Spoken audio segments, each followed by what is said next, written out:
தமிழ் நேயர்களுக்கு அன்பு வணக்கம். இது நம் விருந்தினர் நிகழ்ச்சி. இந்த நிகழ்ச்சியில் இன்றைக்கு நாம் சந்திக்க இருக்கிற சிறப்பு விருந்தினரை பற்றி சொல்லணும் அப்படின்னா, ஒரு நிமிடத்தில் மனதை மாற்றக்கூடிய சக்தி இசைக்கு உண்டு. இசைக்கு மொழிகள் கிடையாது, இசையை ரசிக்காத உயிர்களே இருக்க முடியாதுன்னு சொல்லுவாங்க. இவருக்கும் இசைக்கும் நெருங்கிய தொடர்பு இருக்கு. 75க்கும் மேற்பட்ட குறும்படங்களுக்கு இவர் இசையமைத்திருக்கிறார். இவர் இசையமைத்த அந்த குறும்படங்களில் பல திரைப்படங்கள் சர்வதேச அளவில் விருதுகளை பெற்றிருக்கு. 100க்கும் மேற்பட்ட விளம்பரங்களுக்கும் இவர் இசையமைத்திருக்கிறார். இவர் இசையமைத்த FIR என்கிற திரைப்படத்தினுடைய இசைக்கு பலரது பாராட்டுகளும் கிடைச்சிருக்கு. இசையமைப்பாளர் திரு அஸ்வத் அவர்களை தான் இன்றைய நிகழ்ச்சியில் நம்ம சந்திக்க இருக்கோம். வணக்கம் சார். வணக்கம். இந்த நிகழ்ச்சியில் இன்னைக்கு உங்களை சந்திக்கிறதுல எனக்கு மிக்க மகிழ்ச்சியாகவும் பெருமையாகவும் இருக்குது சார். எனக்கும் இங்கே வந்ததில் ரொம்ப பெருமையாகவும் மகிழ்ச்சியாகவும் இருக்குது. ஏன்னா இசை அப்படிங்கிறது நம்மளோட லைஃப்பில் நம்ம கூடவே ட்ராவல் ஆகிட்டு இருக்கிற ஒரு விஷயம் சார். ஏன்னா நம்ம சந்தோஷமாக இருந்தாலும் ஒரு மியூசிக்கை தான் கேட்போம், ரொம்ப சோகமாக இருந்தாலும் ஒரு மியூசிக்கை தான் கேட்போம். Music it's more like medicine அப்படின்னு கூட சொல்லுவாங்க. ஆனால் அந்த இசையை வடிவமைக்கிற ஒரு அருமையான ஒரு விஷயத்தை நீங்கள் பண்ணிட்டு இருக்கீங்க. உங்களோட லைஃப்பில் இசை சம்மந்தப்பட்ட விஷயங்களை தெரிஞ்சுக்க போகிறோம்னு நினைக்கும் போது எங்களுக்கு ரொம்ப ஆர்வமாகவும் இருக்குது. நிறைய உங்களுடைய விஷயங்களை தெரிஞ்சுக்கிறதுக்கு முன்னாடி சார், நீங்கள் எங்கே பிறந்தீங்க, உங்களுடைய குழந்தை பருவம், எங்கே ஸ்கூல் படிச்சிங்க அப்படிங்கிற விஷயங்களை எங்களோட பகிர்ந்துக்கோங்க சார். கண்டிப்பாக. நான் வந்து பிறந்து சென்னையில் பிறந்து வளர்ந்தது எல்லாமே சென்னையில். காலேஜ் படித்ததும் சென்னையில் தான். தேவி அகாடமி அப்படின்னு ஒரு ஸ்கூலில் படித்தேன், வளசரவாக்கமில்.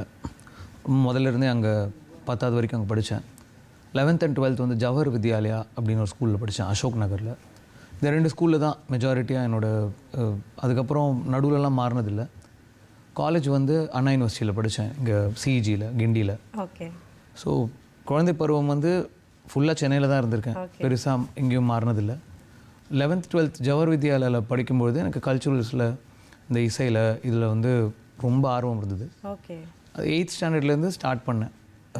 கொஞ்சம் தேவி அகாடமியில் படிக்கும்போது மியூசிக்கை ஸ்டார்ட் பண்ணேன்னு சொன்னீங்க. அது நீங்களாக ஸ்டார்ட் பண்ணிக்கணும், எனக்கு கற்றுக்கணும்னு ஆசை வந்து ஸ்டார்ட் பண்ணீங்களா, இல்லை வீட்டில் பேரண்ட்ஸோ இல்லை ஃப்ரெண்ட்ஸ் சர்க்கிளை பார்த்தோ அந்த மாதிரி உங்களோட மியூசிக் ஜேர்னியை நீங்கள் கற்றுக்க ஸ்டார்ட் பண்ணீங்களா சார்? எனக்கு சின்ன வயசுலேருந்து வந்து இந்த ப்ளேபேக் அப்படின்னு சொல்லுவாங்க. அதாவது இப்போ ஒருத்தர் ஸ்க்ரீனில் பாடுறாரு அப்படின்னா அவர் பாடல, வேறு யாரோ ஒருத்தவங்க பாடுறாங்க, அவர் பின்னாடி இதுக்கு பின்னாடி ஒரு விஷயம் இருக்குது அப்படின்றது வந்து ஒரு 4th ஸ்டாண்டர்ட் 5th ஸ்டாண்டர்டில் எனக்கு தெரிய வந்தபோது அது ஒரு ஃபேசினேஷன் கொடுத்துச்சு. ஸோ பின்னாடி ஏதோ ஒரு வேலை நடக்குது அப்படின்னு. ஸோ அந்த ஃபேசினேஷன் தான் ஃபஸ்ட்டு ஒரு ஸ்பார்க்கு. அதுக்கப்புறம் ஒரு 7th ஸ்டாண்டர்ட் 8th ஸ்டாண்டர்ட் படிக்கும்போது என்னோடய ஃப்ரெண்டோட ஆட்டோகிராஃப் புக்கிலலாம் நான் வந்து டு பிகம் அ மியூசிக் டைரக்டர்னு எழுதியிருக்கேன். ஓ, அப்பவே நீங்க வந்து பண்ணிருக்கீங்க. அது ரீசெண்டாக என்னோட ஃப்ரெண்ட் கூட ஷேர் பண்ணிருந்தேன். அந்த கனவு உங்களுக்கு இருந்திருக்கு? கனவுன்னு இல்லை, சும்மா தோணுது எழுதும்போது அப்படி எழுதியிருக்கேன். ஓகே. ஸோ அதுலேருந்து அந்த ஆர்வம் இருந்துச்சு. ஸோ நான் தான் தேடி போனேன். பட் ஃபார்மலாக மியூசிக் கற்றுக்கிட்டது அப்படின்றது வந்து கொஞ்சம் டிலேடாக தான். நான் வந்து ப்ராப்பராக நான் ரொம்ப நாள் ஒருத்தர்கிட்ட கற்றுக்கல.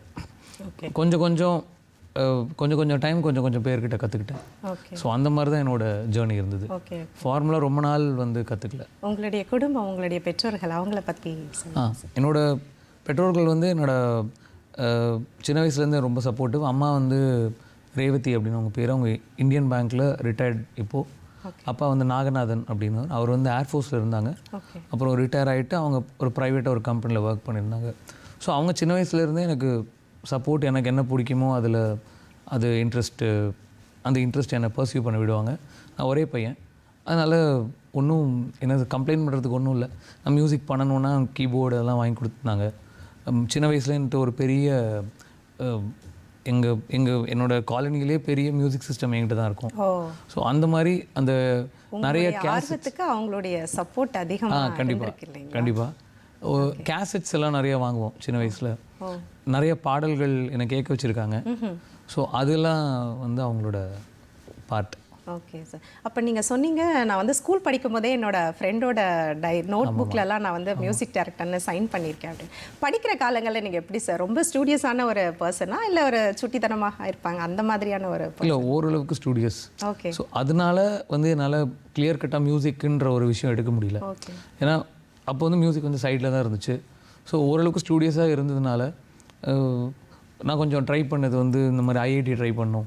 அது மாதிரி கொஞ்சம் பெரிய காலேஜஸில் இன்ஜினியரிங் படிக்கணும், இன்னும் கொஞ்சம் பெரிய படிக்கணுன்ற மாதிரி அந்த மாதிரி ஐடியாவும் இருந்துச்சு. நான் மார்க்லாமும் கொஞ்சம் ஒரு நல்லா வாங்குவேன்.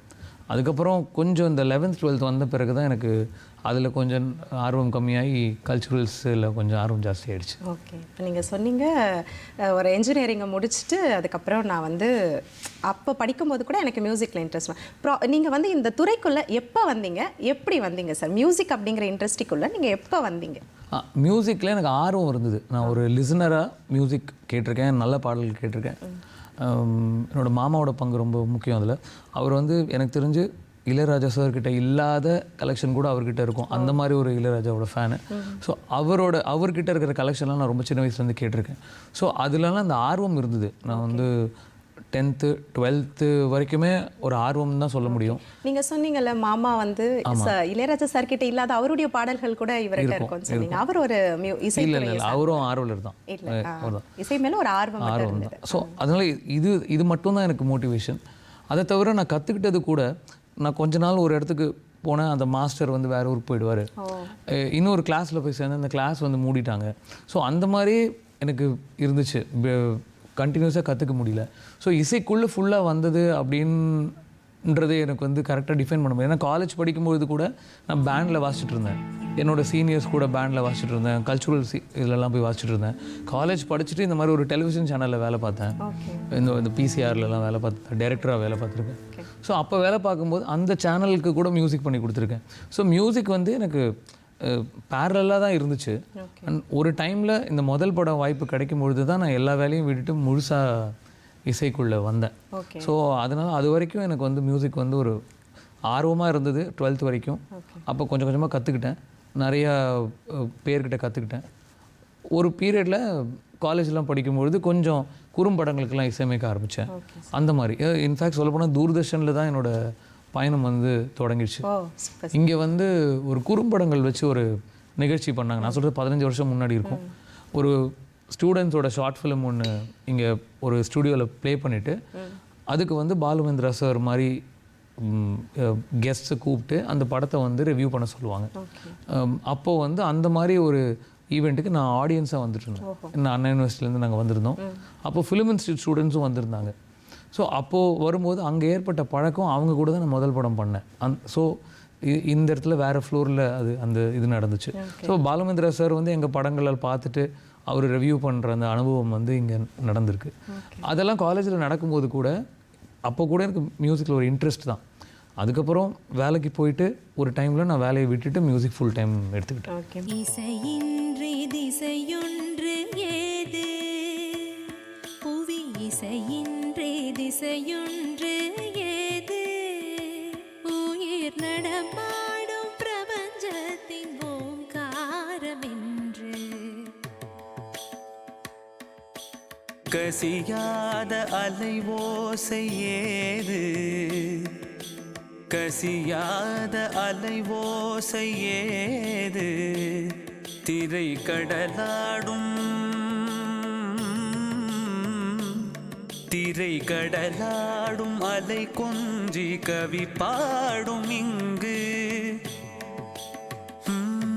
உலகின் சுழலும் விசையாக மௌன மொழியாக மலரின் ஒளியாக ததும்பும் அமிழ்தாக இதய துடிப்பாக செவி இரண்டில் பாட மருகாத மனமில்கு உண்டோ.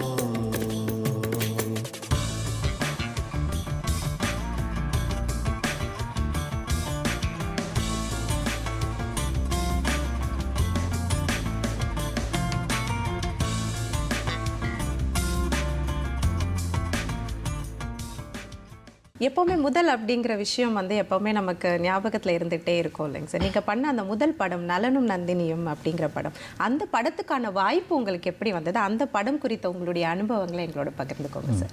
அந்த படம் வர வரைக்குமே நான் வந்து முழுமையாக ஒரு இசைக்குள்ளே வருவேனா இல்லையான்ற டவுட் எனக்கே இருந்துச்சு. அது வரக்கூடிய திறமையும் பக்குவமும் எனக்கு இருக்கா அப்படின்ற ஒரு டவுட்டும் இருந்துச்சு. ஆனால் ஆர்வம் இருந்துட்டு ஸோ முதல் படம் அந்த ஜேர்னி ஆரம்பிக்கும் பொழுது நான் வேலை பார்த்துட்டு இருந்தேன் டெலிவிஷன் சேனலில். அப்போது இந்த தூர்தர்ஷனில் நான் பழக்கம் ஏற்பட்ட அவங்க அந்த ஃபிலிம் இன்ஸ்டியூட் ஸ்டூடெண்ட்ஸ் வந்து அவங்க வெளியே போய் வெங்கட் பிரபு சார்கிட்ட அந்த மாதிரி பெரிய பெரிய டேரக்டர்ஸ் கிட்ட அசிஸ்டண்ட்டாக ஜாயின் பண்ணி அவங்க முதல் படம் பண்ணாங்க. ஸோ அவங்க என்ன ஒரு ப்ரொடியூசர்கிட்ட இன்ட்ரடியூஸ் பண்ணி வைக்கும்பொழுது அந்த ப்ரொடியூசர் என்னோட மியூசிக்கெல்லாம் வந்து கேட்டுட்டு ஒத்துக்கிட்டார். அவர் பேர் ரவீந்திர சந்திரசேகர்னு சொல்லிட்டு. அவர் வந்து இங்கே இந்தியாவுக்கு வந்து படங்கள் தயாரித்தார். அவரோட முதல் படத்தில் எங்கள் எல்லாருக்குமே வாய்ப்பு கொடுத்தாரு. ஸோ அதான் அந்த நளனும் நந்தினியும்ன்ற திரைப்படம். அந்த திரைப்படத்தில் நான் பெரிய பெரிய சிங்கர்ஸ் கூட ஃபஸ்ட் படத்துலேயே ஒர்க் பண்ணேன். ஸ்ரேயா கோஷல், எஸ்பிபி சரண், சின்மயி, அப்புறம் விஜய் பிரகாஷ், சங்கர் மகாதேவன் சார், இவங்க இந்த மாதிரி எல்லாரு கூடயும் அந்த முதல் படத்தில் ஒர்க் பண்ணுற வாய்ப்பு கிடச்சிச்சு. ஸோ அதனால் அது மறக்க முடியாத அனுபவம். அந்த முதல் படம் பண்ண பிறகு தான் நான் முழுமையாக எனக்கு வந்து ஒரு திரைப்படத்தை ஹேண்டில் பண்ண முடியும், நம்ம வந்து இந்த ஃபீல்டு வந்து எடுத்துக்கலாம் அப்படின்ற ஒரு ஒரு கான்ஃபிடென்ஸ் வந்துச்சு. ஓகே, வந்தது.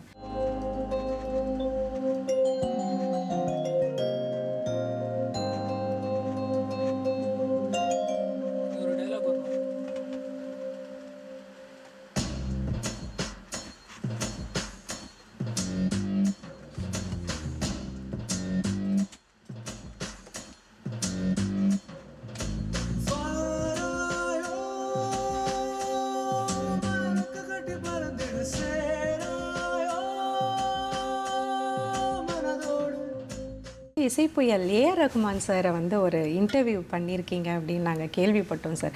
அந்த வாய்ப்பு எப்படி வந்தது? அந்த இன்டர்வியூ பண்ண அந்த அனுபவம் குறித்த விஷயங்களை நீங்கள் எங்களோட பகிர்ந்துக்க முடியுமா சார்? நான் வந்து காலேஜ் படிச்சுட்டு இருக்கும்போது என்னோடய ஃப்ரெண்டு ஒருத்தர் வந்து பிபிசியில் ரிப்போர்ட்டராக இருந்தார். ஸோ நான் அவர் கூட இன்டர்ன்ஷிப் மாதிரி போகும்போது அப்போ தான் அந்த அனுபவம் கிடச்சிச்சு. அப்போது எனக்கு ஒரு 15-20 நிமிஷம் நான் ரஹ்மான் சார்கிட்ட சில கேள்விகள்லாம் கேட்டேன். அவர் அதுக்கெல்லாம் வந்து பதில் சொன்னார். அந்த இன்டர்வியூ வந்து எனக்கு ரொம்ப முக்கியமான ஒரு லைஃப் சேஞ்சிங் எக்ஸ்பீரியன்ஸாக இருந்துச்சு. அவர் பாடல்கள் பண்ணுற அப்ரோச் அந்த மாதிரி என்ன கேட்டேன்னு எனக்கு ஞாபகம் இல்லை. ஆனால் அவர் எல்லாத்துக்கும் பொறுமையாக பதில் சொன்னார். அவர் சொன்ன பதிலில் எனக்கு ரொம்ப நல்லா ஞாபகம் இருக்குது. பாடல்கள் எப்படி பண்ணணும், எப்படி அவர் பண்ணுவார், எப்படி அப்ரோச் பண்ணுவார், அந்த மாதிரி அவரோட ஸ்பிரிச்சுவாலிட்டி அதை பற்றிலாம் அவர் சொன்னார். ஸோ அது வந்து எனக்கு ரொம்ப முக்கியமான ஒரு அனுபவமாக இருந்தது. ஓகே, அவரை இன்டர்வியூ பண்ணது உங்கள் லைஃப்பில் ஒரு டேர்னிங் பாயிண்ட்டாகவே இருந்தது. ஆமாம், கண்டிப்பாக. நீங்கள் கௌதம் வாசுதேவ் மேனன் சாரோடவும் ஒர்க் பண்ணியிருக்கீங்கல்ல சார்? அவருமே வந்து எல்லாரும் நான் ஒர்க் பண்ணோன்னு நினைக்கக்கூடிய ஒரு ஒரு ஒரு திறமையான ஒருத்தர் அப்படின்னு கூட நம்ம சொல்லலாம். அவரோட ஒர்க் பண்ண உங்களோட எக்ஸ்பீரியன்ஸ், அவர்கிட்ட இருந்து நீங்கள் கற்றுக்கிட்ட விஷயங்கள்னு ஏதாவது இருக்கும் இல்லைங்க சார்? அந்த மாதிரியான விஷயங்கள் ஏதாவது? கௌதம் சாரை பொறுத்த வரைக்கும் அவங்க கூட நான் நிறையா ஆட் ஃபிலிம்ஸில் ஒர்க் பண்ணியிருக்கேன். ஓகே. ஒரு திரைப்படம் அவர் தயாரித்தார். அவர் தயாரித்த திரைப்படத்துக்கு வந்து வேறு ஒரு இசையமைப்பாளர் அவங்க போட்டிருந்தாங்க, ஹிந்தியிலேருந்து வந்திருந்தாங்க. இல்லை சம் கம்யூனிகேஷன் கேப் ஏதோ ஒன்று, சில விஷயங்கள் அவங்களுக்கு கரெக்டாக அமையலை, அந்த இசையமைப்பாளர் ரீச் பண்ண முடியல. அப்போது அந்த பர்டிகுலர் படத்துக்கு வந்து கௌதம் சார் என்னை கூப்பிட்டு இந்த போர்ஷன்ஸ்லாம் ஒர்க் பண்ணி தர முடியுமா அப்படின்னு கேட்டார். அவர் ஃப்ரெண்ட்லியாக கேட்குறாருன்னு நினச்சிட்டு நான் அந்த போர்ஷன்ஸ்லாம் ஒர்க் பண்ணி கொடுத்தேன் அவருக்கு. ஸோ அந்த ஹிந்தி திரைப்பட இசையமைப்பாளரோட போர்ஷன்ஸும் அதில் இருக்கும், என்னோடய போர்ஷன்ஸும் அதில் இருக்கும். அதுக்கப்புறம் கௌதம் சார் வந்து பெருந்தன்மையாக அதில் என் பேர் போட்டார். பின்னணி இசையில் அவர் கூட சேர்ந்து என் பேரும் போட்டார்.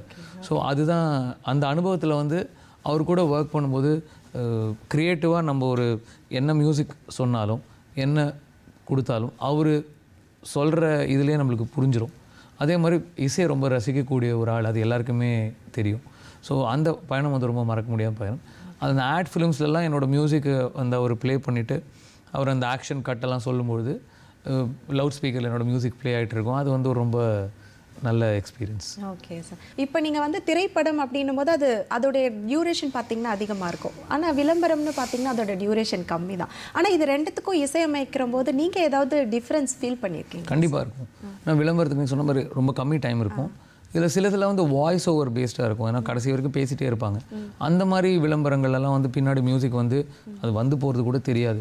அது வந்து பெரிய சேலஞ்சிங் இல்லை. பட் அந்த விளம்பரம் வந்து ஒரு பாடலை வச்சே இருக்கும், ஜிங்கிள்ஸ்னு சொல்லுவோம் இல்லையா, அந்த மாதிரி அந்த பாடலை வச்சு அந்த விளம்பரம் இருக்கும்பொழுது கொஞ்சம் சேலஞ்சிங்காக இருக்கும். 30-25 செகண்டில் கேட்சியாக இருக்கணும், எல்லாருக்கும் பிடிக்கணும், கண்டென்ட்டை வந்து கன்வே பண்ணணும், அந்த லிரிக்ஸ் வந்து அதில் கரெக்டாக உட்காரணும், அந்த ப்ராடக்ட் அதை கொண்டு போய் சேர்க்கணும். இந்த மாதிரி சேலஞ்சஸ்லாம் அதில் இருக்குது. திரைப்படம்னும் போது நம்மளுக்கு ஒரு 2 மணி நேரம் 2 மணி நேரம் கிடைக்குது. நம்மளுக்கு கொஞ்சம் பொறுமையாக அதில் நம்ம தேவையானதை எக்ஸ்ப்ளோர் பண்ணுறதுக்கான டைம் இருக்குது திரைப்படத்தில். நீங்கள் வந்து ஒரு இசையமைப்பாளராக இருக்கிறதுக்கும் ஒரு ஆசிரியர்னு கூட நம்ம எடுத்துக்கலாம், ஆசிரியராக இருக்கிறதுக்கும் என்ன டிஃப்ரெண்ட்? ஆக்சுவலி உங்களுக்கு ரொம்ப மனசுக்கு நெருக்கமான ஒரு விஷயமா இருக்குன்னா அது நீங்கள் சொல்லி கொடுக்கும் போதா இல்லை நீங்கள் இசையமைக்கும் போதா, எது உங்களுக்கு நிறைவாக இருக்குது? எனக்கு இசையமைக்கும் பொழுது அந்த பாடல் வந்து ரேடியோவில் கேட்கும் போதோ, டிவியில் கேட்கும் போதோ, இல்லை வேறு யாரோ அந்த பாடலில் கேட்கும் போதோ, நான் யாரும் கூட தெரியாமல் கேட்கும்போது அது வந்து ரொம்ப நிறைவாக இருக்கும். நம்ம பாடல் வேறு இடத்துல ஒலிக்கும்போது காலேஜுக்கு நான் வந்து போய் லெக்சர் பண்ண ஆரம்பித்தது வந்து ஃபிலிமில் இருக்கிறதுக்கு ஒரு பேக்கப் மாதிரி தான் ஆரம்பித்தேன். சரி நம்ம ஏதாவது ஒன்று சைடில் ஒன்று பண்ணிக்கணும் அப்படின்ற மாதிரி ஒரு இதில் தான் ஆரம்பித்தேன். பட் அங்கே போன உடனே எனக்கு லெக்சர் பண்ணும்பொழுது நம்ம இண்டஸ்ட்ரி எக்ஸ்பீரியன்ஸு நம்மளுக்கு ஒரு 5 வருஷம் சேனலில் ஒர்க் பண்ணோம், சினிமாவில் இருக்கோம். ஸோ அந்த எக்ஸ்பீரியன்ஸை தான் நான் அவங்கக்கிட்ட போய் ஷேர் பண்ணிக்கிறேன். அந்த ஷேர் பண்ணிக்கும்பொழுது எனக்கு அவ்வளோ நிறைவாக இருக்குமான்னு தெரியாது. பட் ஷேர் பண்ணி முடித்து அந்த செமஸ்டர் முடிஞ்ச உடனே சில மாணவர்கள் வந்து நம்மளுக்கு டீச்சர்ஸ் டேக்கு விஷ் பண்ணுவாங்க. அவங்க போய் வேறு ஒரு இடத்துல வேலை பண்ணும்பொழுது நீங்கள் இந்த மாதிரி இண்டஸ்ட்ரியிலேருந்து நடந்த விஷயங்கள் எனக்கு சொல்கிறது வந்து ரொம்ப யூஸ்ஃபுல்லாக இருந்துச்சு, அது நாங்கள் இண்டஸ்ட்ரியை பார்க்குற விதத்தை மாற்றிடுச்சு, நாங்கள் காலேஜ்லேருந்து ப்ரிப்பேர் ஆக்கிட்டோம். அந்த மாதிரி ஒரு 40ல் ஒரு 5-6 பேர் எனக்கு டச்சில் இருப்பாங்க, தொடர்ந்து டச்சில் இருப்பாங்க. என்னை வந்து மீட் பண்ணுவாங்க, என் ஸ்டுடியோவுக்கு வருவாங்க. ஸோ அந்த தருணங்கள் வந்து நிறைவாக இருக்கும்.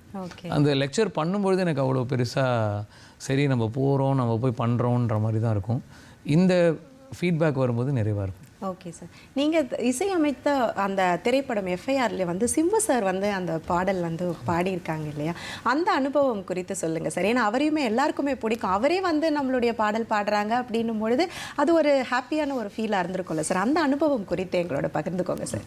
அந்த அனுபவம் வந்து அவர் ரெக்கார்டிங்க்கு இன்றைக்கி ஈவினிங் 6:30 டைமில் வரேன் அப்படின்னு அவங்க சைட்லேருந்து இன்ஃபர்மேஷன் வந்தது. ஆனால் எனக்கு வந்து நம்பிக்கை இல்லைன்னு ஒன்று அவர் வந்துடுவாரா பாடிடுவாரா அது நடந்துருமா அந்த மாதிரி. ஏன்னா அதுக்கு முன்னாடி எல்லாம் வந்து நம்ம ரொம்ப பெரிய பெரிய ஆட்களெல்லாம் ரீச் பண்ண ட்ரை பண்ணி நடக்காமல் போயிருக்கு. ஸோ அந்த ஒரு இதிலே இருந்துச்சு. கரெக்டாக ஒரு 6:30 மணிக்கு நாங்கள் போய் ரெடி ஆகிட்டோம், அந்த ஸ்டுடியோவில் போய் ரெடியாக வெயிட் பண்ணிகிட்டு இருக்கும்போது கரெக்டாக அந்த டைமுக்கு ஒரு கார் வந்து நாங்கள் போய் ஒரு புயல் மாதிரி ஃபாஸ்ட்டாக வந்தார். அது வந்து ரொம்ப மறக்க முடியாத ஒரு தருணமாக இருந்தது. அவர் வந்துட்டு அந்த பாட்டு ஒன்றும் அவருக்கு பெரிய சேலஞ்சும் கிடையாது, அவர் நிறையா பண்ணியிருக்காரு. நான் ஃபஸ்ட்டு கொஞ்சம் நர்வஸாக இருந்தேன். பட் அவர் ஒரு 2-3 தடவை ஒரு பாடி முடித்த பிறகு எனக்கு ஓகேவா, டேக் ஓகேவா, நீங்கள் வேறு ஏதாவது எதிர்பார்க்குறீங்களான்னு சொல்லி அவர் என்னை கேட்டு என்னை கம்ஃபர்டபுளாக்குனார். அதுக்கப்புறம் அவர் கிட்டத்தட்ட ஒரு 40 நிமிஷத்தில் முடிச்சிட்டாரு. அப்புறம் ஃபோட்டோலாம் எடுத்துக்கிட்டோம்.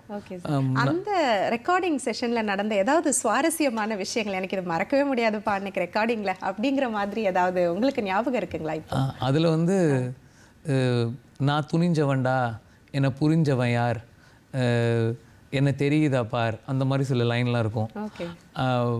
அந்த லைனை ஒரு பாடிட்டு இது எனக்காக எழுதுனீங்களா அப்படின்னு கேட்டார். அது வந்து எனக்கு ரொம்ப ஆக்சுவலாக அந்த லைன்லாம் பார்த்தோன்னா தான் அவர் பாடினா நல்லாயிருக்கும் அப்படின்னு தோணுச்சு. அது அந்த தருணம் எனக்கு ரொம்ப நல்ல ஞாபகம் இருக்குது. அப்புறம் நல்லா பண்ண மியூசிக் நல்லா இருக்குது, இந்த பாட்டு நல்லா பண்ணியிருக்கே அப்படின்னு சொன்னார் ரெக்கார்டிங் முடிஞ்சோன்னா. அதுவும் எனக்கு ரொம்ப. இப்போ நீங்கள் இசையமைச்சதை பார்த்து நிறைய பேர் உங்களுக்கு பாராட்டியிருப்பாங்க. அது ஃபேன் சைட்லேருந்து வந்திருக்கலாம், இல்லை உங்கள் ஃப்ரெண்ட்ஸ் சைட்லேருந்து, இல்லை எந்த யாராக இருந்தாலும் எனக்கு இந்த பாராட்டு வந்து மறக்கவே முடியாது, எனக்கு ரொம்ப ஹாப்பி, ரொம்ப மனசுக்கு நிறைவாக இருக்குது அப்படிங்கிற ஒரு பாராட்டு இருக்கும்ல சார், அது யாருடைய பாராட்டு? எனக்கு அப்படி ஒரு பர்டிகுலர் பாராட்டு அந்த மாதிரி எனக்கு கரெக்டாக எனக்கு ஞாபகம் இல்லை ஒரு ஆள். ஆனால் இந்த எஃப்ஐஆர் படம் ரிலீஸ் ஆகும்போது ஆல்மோஸ்ட் எல்லா மீடியாலுமே என்னோடய பேர் மென்ஷன் பண்ணியிருந்தாங்க, எல்லா ரிவ்யூஸ்லேயுமே என்னோடய பங்கை மென்ஷன் பண்ணியிருந்தாங்க. ஸோ அந்த எஃப்ஐஆர் படத்தோட அந்த ரிவ்யூஸ் வந்த நேரம் வந்து எனக்கு ரொம்ப ரொம்ப ரொம்ப சந்தோஷமாக இருந்தது. நிறைய ஆக்டர்ஸ் ட்விட்டரில் அவங்களாம் பண்ணும்போது பிஜிஎம் பற்றி எழுதியிருந்தாங்க நிறையா. அதெல்லாம் வந்து ரொம்ப ஒரு பர்டிகுலர் பாராட்டு அப்படின்னு எனக்கு தெரில. நிறைய பேர் வந்து ஃபாரின்லேருந்து நம்மளுக்கு வந்து பர்சனலாக நம்மளை சோஷியல் மீடியாவில் வந்து ரீச் அவுட் பண்ணி, என்னோடய குழந்தை வந்து நான் ப்ரெக்னெண்ட்டாக இருந்தபோது இந்த பாட்டு கேட்டேன், பயணம்னு ஒரு சாங் இருக்குது, அது எனக்கு ரொம்ப பிடிச்சிது, அந்த மாதிரி சில எமோஷ்னலான விஷயங்கள்லாம் சொல்லியிருக்காங்க, ஷேர் பண்ணியிருக்காங்க. அதெல்லாம் கொஞ்சம் நெகிழ்வாக இருக்கும். அக்ராஸ் த வேர்ல்ட்லேருந்து நிறையா பேர் வந்து நம்மளுக்கு சோஷியல் மீடியாவில் ரீச் பண்ணி இந்த பாட்டு நல்லா இருந்துச்சு, இது நல்லா இருந்துச்சு அப்படின்னு சொல்லும்போது மனசுக்கு நிறைவு. நல்ல நிறைவாக. இப்போ நீங்கள் சொன்னீங்க அந்த திரைப்படத்துக்கு நான் இசையமைத்த போது எல்லா மீடியாஸ்லேயும் என்னுடைய பேர் வந்தது அப்படின்னு. அந்த ரெக்கக்னிஷனுக்கு பின்னாடி கண்டிப்பாக ஒரு ஹார்ட் ஒர்க் இருக்கும் சார். அந்த ஹார்ட் ஒர்க்குக்கு பின்னாடி அதிகமான ஸ்ட்ரகிள்ஸ் இருக்கும். நிறைய வந்து கடினமான சூழல்களை நீங்கள் கடந்து வந்திருப்பீங்க. அப்படி நீங்கள் கடந்து வந்ததில் எனக்கு இந்த இது வந்து ரொம்ப கடினமாக இருந்தது அப்படின்னு எப்போவுமே நமக்கு வந்து அந்த கஷ்டம் மறக்கவே மறக்காது இல்லைங்களா? அந்த மாதிரியான ஒரு ஸ்ட்ரகிள் அப்படின்னா நீங்கள் என்ன சார் சொல்லுவீங்க? இந்த ஒரு ஸ்ட்ரகிள் அப்படின்னு அது ரொம்ப கஷ்டப்பட்ட அந்த மாதிரி என்னோடய லைஃப்பில் எதுவும் இல்லை. பட் ஜென்ரலாக வந்து த்ரூ அவுட் சேலஞ்சஸ் இருந்துகிட்டே தான் இருக்கும். சேலஞ்சஸ் ஸ்ட்ரகிள்ஸ் அப்படின்றது வந்து த்ரூ அவுட் இருந்துகிட்டே தான் இருக்கும். அந்த எனக்கு லக்கிலேயே நான் சொன்ன மாதிரி நான் காலேஜில் படிச்சுட்டு ஒரு இடத்துல வேலை பார்த்துட்டு இருந்தேன். வேலை பார்த்துட்டு இருக்கும்போது சைட் பை சைடு மியூசிக் பண்ணிகிட்டு இருந்தேன். ஸோ நீங்கள் இன்னும் சில பெரிய ஆட்களோட ஜேர்னிலாம் கேட்டிருந்தீங்கன்னா அவங்க ரொம்ப கஷ்டப்பட்டு அந்த மியூசிக்கு காலையில் 6 மணிலேருந்து 12 மணி வரைக்கும் வேறு இடத்துல வேலை பார்த்துட்டு திருப்பியும் வந்து மியூசிக் அந்த மாதிரிலாம் அவங்கள்ட்ட ஸ்ட்ரகிள்ஸ் இருக்கும் அந்த ஒரு வாய்ப்புக்காக. எனக்கு அதெல்லாம் கம்பேர் பண்ணும்போது எனக்கு ஆக்சுவலாக பார்த்திங்கன்னா எனக்கு அந்த மாதிரி கொஞ்சம் ஈஸியாக தான் அந்த வாய்ப்புகள்லாம் அமைஞ்சிருக்கு. பட் சேலஞ்சஸ்னு பார்த்திங்கன்னா த்ரூ அவுட்டு நம்ம என்ன மாதிரி மியூசிக் பண்ணணும்னு நினைக்கிறோம். இப்போ எனக்கு ஒரு பர்டிகுலர் படங்கள் பண்ணணும்னு நினைக்கிறேன். இந்த மாதிரி மியூசிக் அது அமையாது. நம்ம பண்ணுற பாடல்கள் வெளிவராது. நம்ம இந்த பாட்டு நல்லா எடுப்பாங்கன்னு நினைப்போம், அது விஷுவலில் நல்லா வராது. இந்த பாட்டு வந்து எப்படியாவது வந்துடணும் அப்படின்னு நினைப்போம், டைரக்டருக்கு அந்த பாட்டு பிடிக்காது. ஸோ அந்த மாதிரி வந்து சேலஞ்சஸ் வந்து இருக்கும். நம்ம போக வேண்டிய இடம் இன்னும் பெருசாக இருக்குது. நம்ம இன்னும் கொஞ்சம் அடுத்த இடங்களுக்கு போகணும். அப்படி இப்போ எஃப்ஐஆர் படம் வந்தோடனே நிறைய த்ரில்லர் ஃபிலிம்ஸ் மட்டும் எனக்கு வந்துகிட்டே இருந்துச்சு. இப்போ அதை உடச்சிட்டு வேறு மாதிரி படங்கள் பண்ணணும் அப்படின்றது. இப்போ எஃப்ஐஆரில் வந்து எதிர்பார்த்த அளவு சில சாங்ஸ் வந்து நான் எதிர்பார்த்த அளவு போகல. ஸோ அந்த மாதிரி சில சேலஞ்சஸ் வந்து க்ரோயிங் மியூசிஷியனுக்கு இருக்கும். காம்படிஷன் நிறைய பேர் வந்துகிட்டே இருக்காங்க. ஸோ அதில் நம்ம வந்து ஒரு தனித்துவமாக இருக்கணும். அப்புறம் மார்க்கெட்டு என்ன கேட்குறாங்க, அந்த ட்ரெண்டுன்னு சொல்லுவோம் இல்லையா, அது வந்து மாறிக்கிட்டே இருக்கும். ஸோ அந்த ட்ரெண்டுக்கு நம்ம வந்து ஈடு கொடுக்கணும். இப்போ நான் நடனம் நந்தினியம் பண்ணும்போது 5 நிமிஷம் 4.5 நிமிஷம் இருந்த பாடல்கள் வந்து இப்போ 3.5 நிமிஷம் ஆயிடுச்சு. ஸோ நான் என்னோடய ஜேர்னிலே அதை நான் பார்த்துட்டேன் அந்த சேஞ்ச். இப்போ இன்ஸ்டாகிராம் வந்துடுச்சு, 1 மினிட்ல எல்லாம் பண்ணி போடுறாங்க. ஸோ அதுக்கு கோப்பப் பண்ணணும். ஸோ நம்ம வந்து அடுத்த ஜென்ரேஷன் ஃபிலிம் மேக்கர்ஸ் வந்துட்டு இருக்காங்க. புதுசாக காலேஜ் முடிச்சுட்டு வந்துட்டு நம்ம ஃபீல்டுக்குள்ளே வந்து இவ்வளோ வயசு ஆகிடுச்சு அப்படின்னா அவங்க கூட நம்ம வந்து சிங்க் பண்ணிக்கணும். அவங்க கூட நம்ம ட்ராவல் பண்ணணும். அவங்க வந்து நம்மளை வயசானவங்க, அவங்க வந்து அவங்களோட தாட்ஸ்லாம் ஓல்டாக இருக்குது அப்படின்னு நினைக்கக்கூடாது. ஸோ இந்த மாதிரி சேலஞ்சஸ் வந்து இருந்துகிட்டே இருக்கும். ஸோ அந்த சேலஞ்சஸ் அண்ட் ஸ்ட்ரகிள்ஸ் தான் நான் ஃபேஸ் பண்ணிகிட்ருக்கேன். அதை வந்து எப்படி நம்ம ஓவர் கம் பண்ணணும், எப்படி அதை உடச்சிட்டு வெளியே வரணும் அப்படின்றது நம்ம ஒரு ப்ராசஸ் தான்.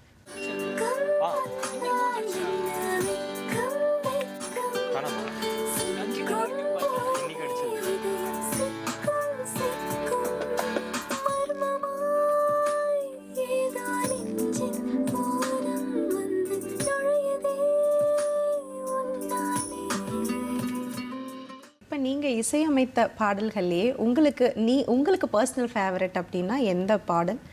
அந்த பாடலை பாட முடியுமா சார்? இல்லை, அந்த பாடல் வந்து நல்ல சிங்கர்ஸ் பாடியிருக்காங்க. அதனால் எனக்கு வந்து விழியிலே அப்படின்னு ஒரு பாடல் எஃப்ஐஆரில், அந்த பாடல் வந்து என்னோடய பர்சனல் ஃபேவரட். ஏன் அந்த பாட்டு பர்சனல் ஃபேவரட்னா, அந்த ஹீரோ வந்து ஒரு இஸ்லாமிய குடும்பத்தை சேர்ந்தவர், அந்த ஹீரோயின் வந்து ஒரு இந்து குடும்பத்தை சேர்ந்தவங்க. அவங்க 2 பேரும் ஒரே ஏரியாவில் இருப்பாங்க, ஃப்ரெண்ட்ஸு.